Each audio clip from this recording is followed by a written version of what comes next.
Today on the Implicit Show, we've got a special guest in studio for Music Monday to play you guys some music, and I'm super excited about this because just the lovely sounds happening. Stay tuned. Tapping into the true potential of the human spirit. This is Humanity Empowered. This is the Implicit Show.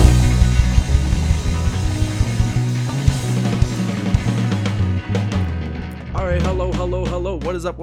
Welcome to the Implicit Show. My name is Brendan B. I'm your host today. I'm here with Mike Trudgen, right? Yep. Man, pleasure. We've had a quick chance. This is our first time meeting. We've had a quick chance to chat before the show a little bit, and he's been playing some amazing guitar sounds, which excites me about today's episode because I just like these Music Mondays, man. I'm sure you like music too, Music right? every day. Music every day. So, Mike, man, tell us about yourself. You're from London. It's not too far away from here, so you're willing to make the drive over. Tell us about your story, man. Good. I'm a solo guitarist from London. I kind of broke out in 2016, so I'm kind of making waves on the scene. And I spent 2016 developing a full-length album, and so that got released today. So you can find that on at bigmtmusic.com, and it's got all the social media links, and you can even takes you to my Facebook page. Give it a like, right? Stay in touch because there's going to be more. I think that's pretty much it. At the moment. Yeah, man. So, well, you're a musician. You play amazing guitar. You're telling me you play some banjo and some mandolin. Music's a big part of your life. Am I right? Oh, yeah. Since I was 6, pretty much. I started with piano for 6 years, and then I gravitated to the classical guitar and come around high school. And then I picked up the acoustic, and I loved it. I played a little heavy metal in my late teen years, like a lot of Metallica. Yeah. But then I went right back to the acoustic, and I just love writing the instrumentals. And then now currently I'm also with a band with the Fox, and we're taking some of my project ideas and making it more into like a hard rock or a folk rock. It all depends. We're kind of the genre is all over the place a little bit, but it's all good. And I love the guys that I'm writing with are absolutely fantastic to actually kind of move forward certain ideas. So with the Fox, if you want to check us out there too, go ahead. Yeah, it's cool stuff, man. So we were talking before the show a little bit. You said that you watched my TED Talk and you could relate to some of the things I was saying. Yeah. So you grew up around party scene, music scene. Was there a lot of music in your childhood? Oh yeah. I don't like watching TV. There was always just music or jamming or socializing in some atmospheres, either it's on a deck or a large family function, right? So is that part of why you picked up the guitar? You wanted to be a part of the music and everything that's happening? I think my father was heavy into doing choir work and piano, and I think he wanted us to be entertained by the music and get into it. And he was always told piano was the best way to start into music, and so he pressured myself and my brother. My brother still plays piano and classical guitar, and so we just carried the flame forward. My grandfather played in big bands on the shores of Lake Erie, and he was a master musician. He did piano, accordion, guitar, whatever they needed that night. He would do it. I love accordion. Yeah. So and then there's another uncle who had a one-man band. I guess it was the largest in southern Ontario back in the 1940s, and music is heavily into, I guess, on my father's side of the family, and so we're just keeping it going.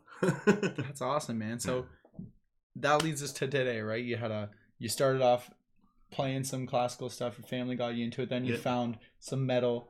You started diving into that a little bit, and now you tell me you mainly play the guitar, and you play all sorts of different genres and a little bit of everything. I love your playing style. Do you sing ever, or you're mainly into this guitar? I think in my early 20s I tried singing, and it was, I think, too much. I don't think I have a pretty voice, and it's a very deep one too. And so, like, even backup vocals with the band, it can be a little bit hard to find that appropriate range. But man, I tell you, you make up for it with like just beautiful sounds coming from this guitar. Yeah. And Mike gave me a chance to pick up this guitar before we started. I was like, wow, this is amazing. So like, I just want to cut right to it, man. We'll have lots of time to chat in this episode and stuff. All right. But let's share a song. Right. Tell me a little bit about, you know, what it is, why you wrote it. There was a painting that was I really liked growing up, and I guess trying to be like all adulty in your early teen years, and it was like, now I've got this nice painting, and it was of a stagecoach, and it was father teaching his son how to drive, and so I it was called like the last run because it was kind of going out of control, and so I named this song after it because it's got a kind of like a good drive and some nice bumps and a lot of fast turns here and there. But yeah, so this one's called The Last Run. Let's hear it.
Can I clap? Can I clap? Are we allowed to do that on the show? Man, that's amazing. That's super cool. I love like there's that one part in there where you're like I was like, oh, so good. So tell me, like, what are some of your influences in your songwriting? Like, what influences you to write the way you do?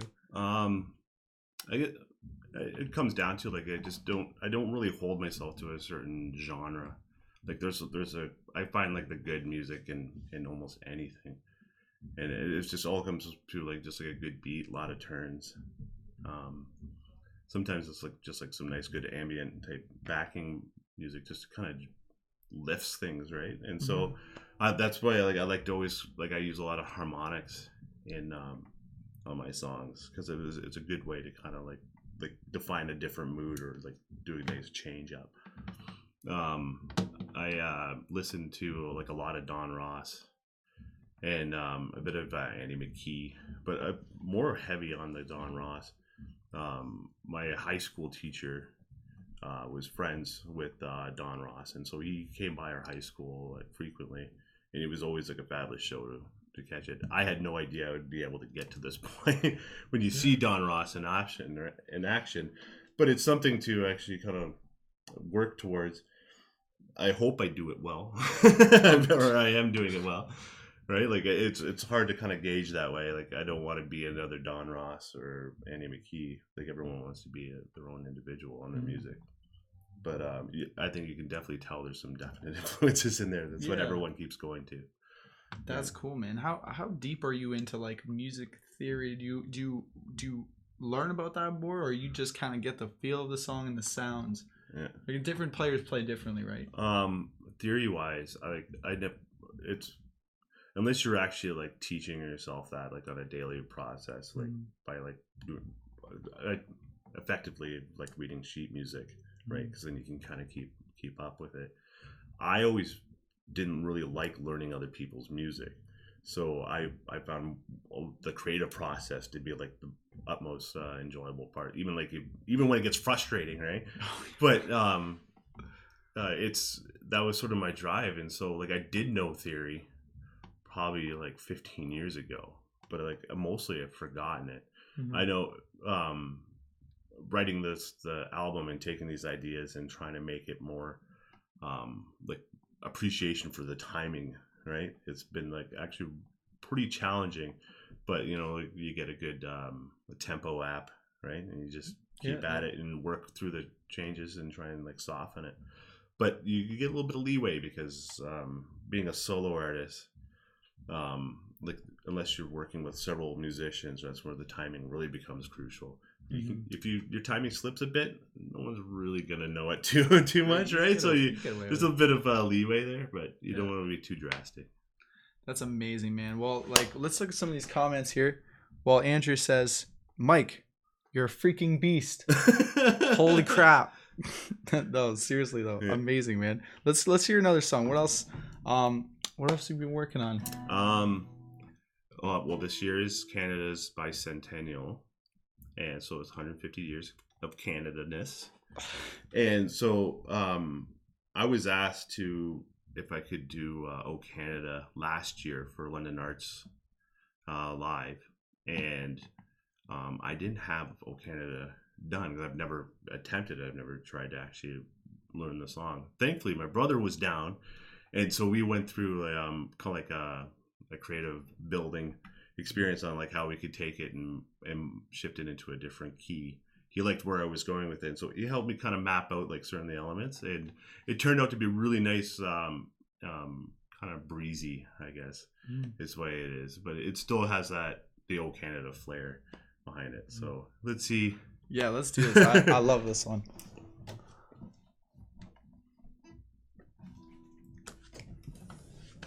Not good. Not good to play with sweaty hands. A little bit of water. Not allowed, man. Come on. Hurry up. All right.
Beautiful, man.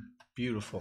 This is the best "Oh Canada" I've ever heard somebody. No singing either. Yeah. There's no singing in this. So just beautiful guitar. I like that. I think that's what makes it challenging, right? Because it's a very vocal oriented song. So it actually kind of, how do you make it into more of an instrumental without like a full orchestra behind you doing all the parts? Yeah, for sure, man. You mentioned your brother a couple times as a musician. You two, do you guys see each other? Do you guys play music together a lot, or did you in the past?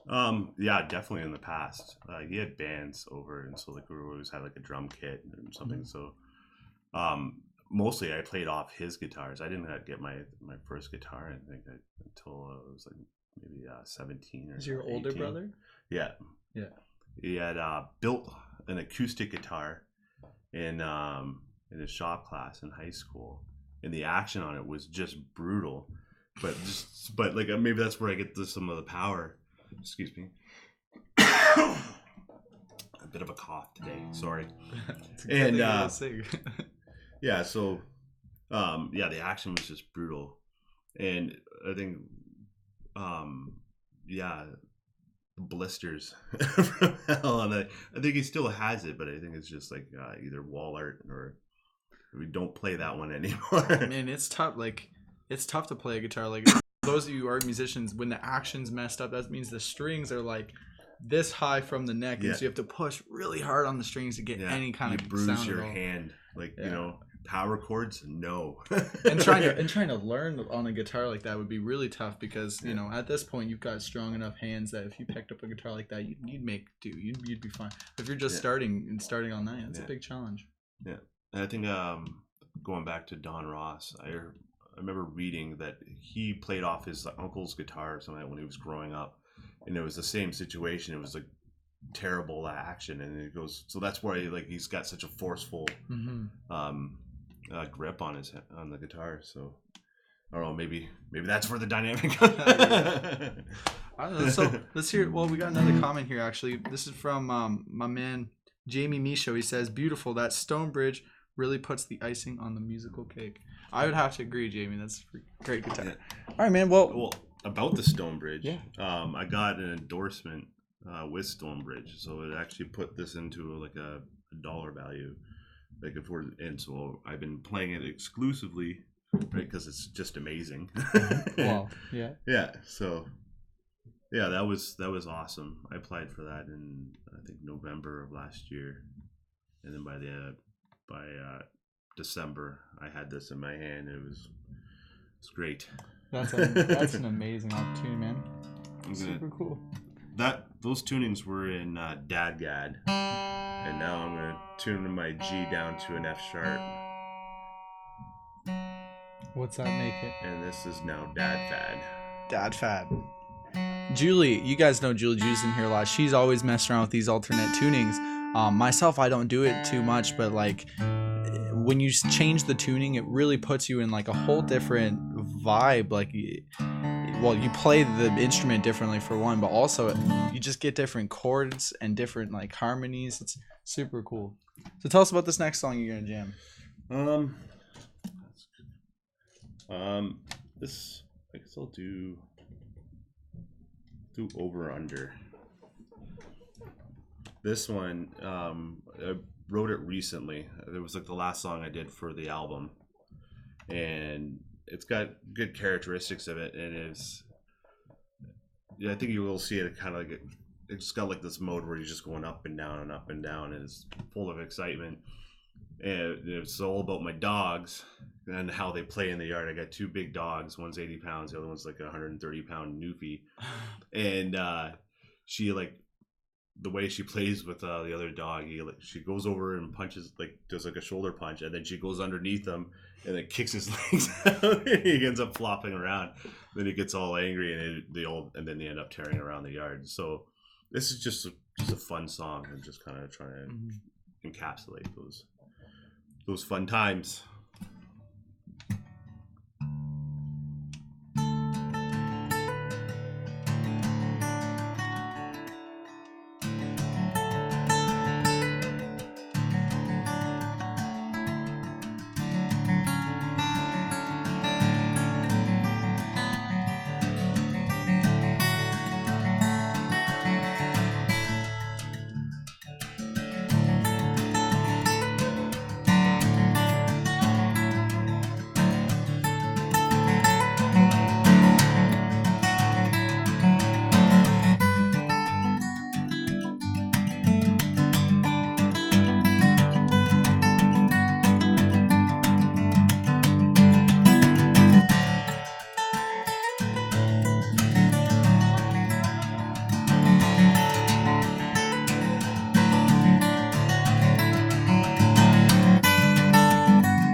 very cool.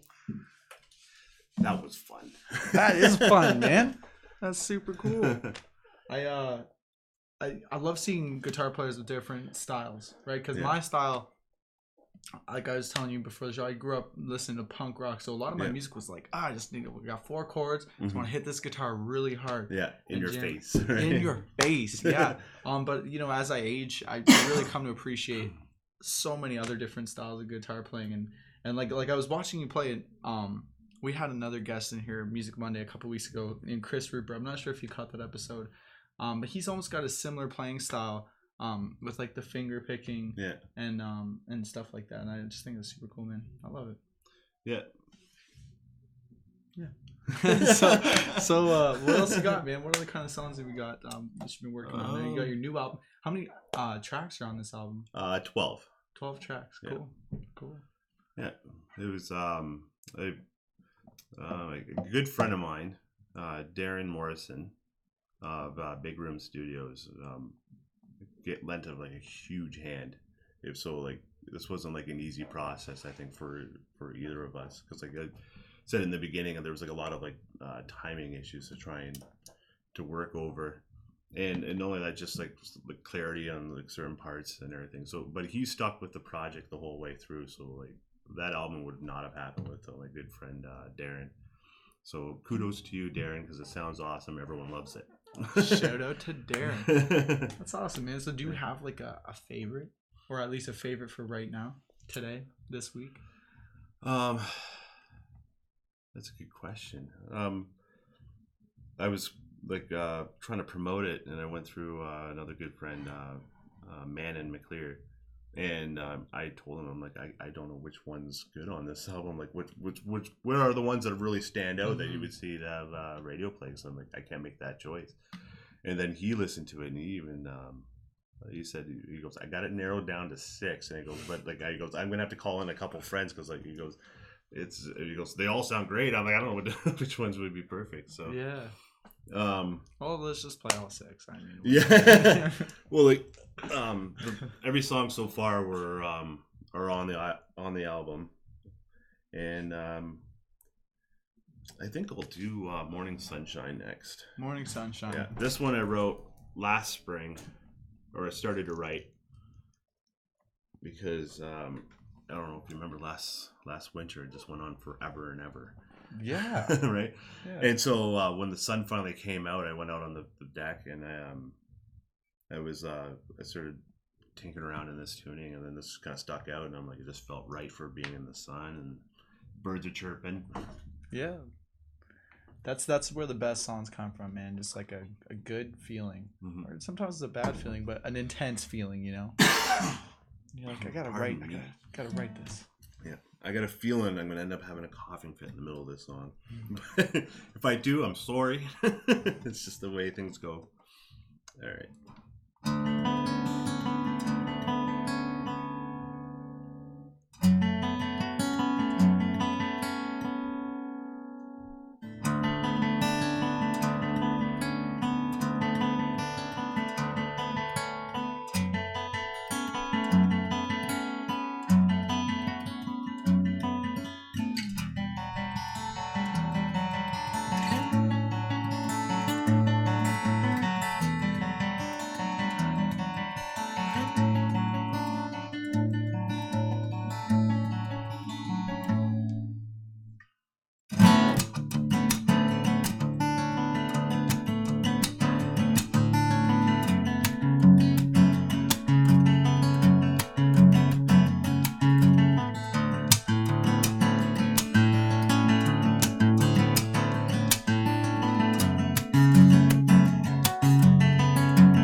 Beautiful.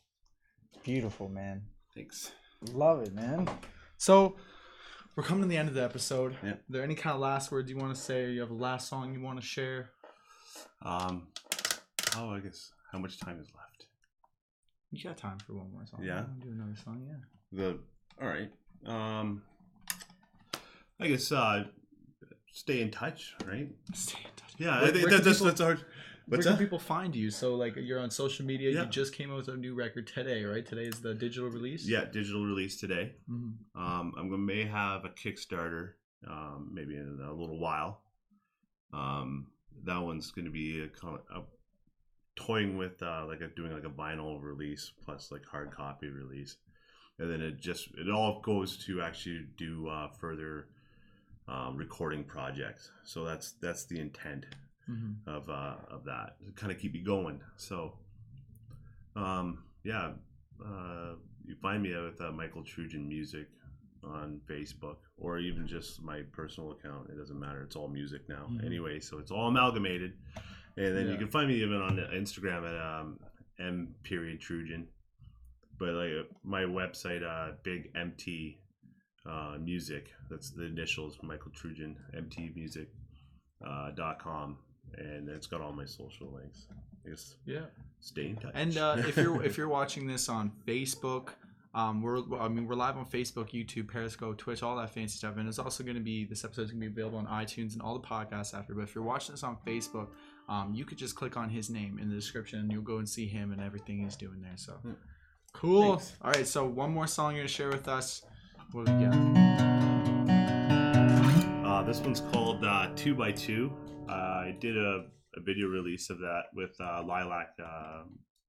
Lilac Media Group, live acoustic session on my cousin's farm, just a little bit southeast from here actually. And we got, I think it was up to around 6,400 views. So it made a good circuit, and so it's one of my favorites. Moody. It's about cottage life.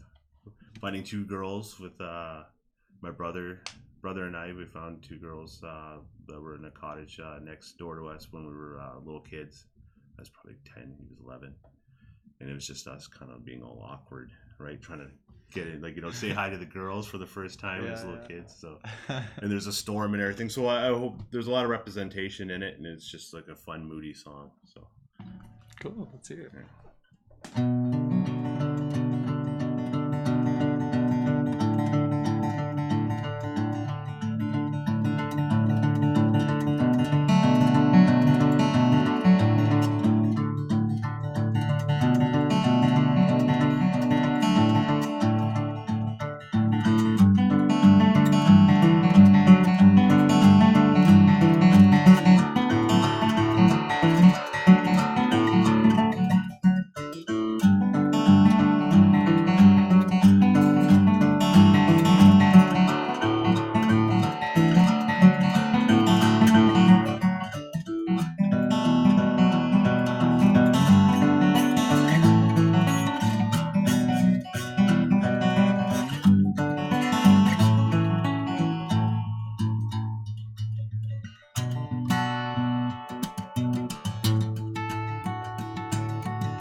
That was a workout.